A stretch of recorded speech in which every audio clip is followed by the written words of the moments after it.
Welcome to Tripura Info News Update. A gang of thieves stole the rods and construction materials meant for building an elevator at the Agartala Press Club. A worker reported that items worth 30,000 rupees to 35,000 rupees were taken. Listen to what the worker said about the incident.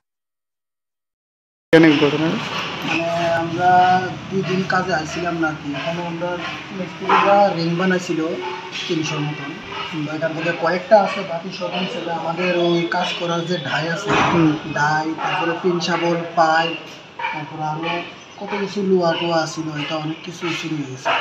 কোন জায়গাতে চুরি সেটা? এটা আমরা ওই press ক্লাবের ভিতরে কাজ করতেছি। কি কাজ করতে? আমরা তো রোডের কাজ করতেছি, এখানে একটা লিফট আছে, লিফটের কাজ করতেছি। আচ্ছা, কত টাকা জিনিসগুলো নিচ্ছে এখানে? মানে আমাদের যন্ত্রপাতি তো ম্যাক্সিমাম হইব 3-4 হাজার টাকা।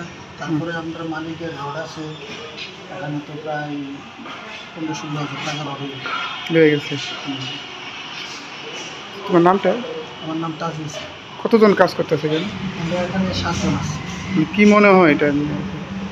এটা তো এখানে তো সিসিটিভিও ক্যামেরা আছে, আমরা সবাইকে জানাইছি, যদি ধরার পরে তো পড়লি এটা হতে পারে রাত্রে চুরি হয়েছে আর কি। দিনে তো আমরা আসিলাম না কালকে রাত্রটা, আর আজকের ভোরবেলার দিকে আমরা সকাল আগে দেখছি আমরা এই জিনিসটা না দেখছি। Subscribe to Tripura Info and press the bell icon so that you never miss any latest updates and news on Tripura.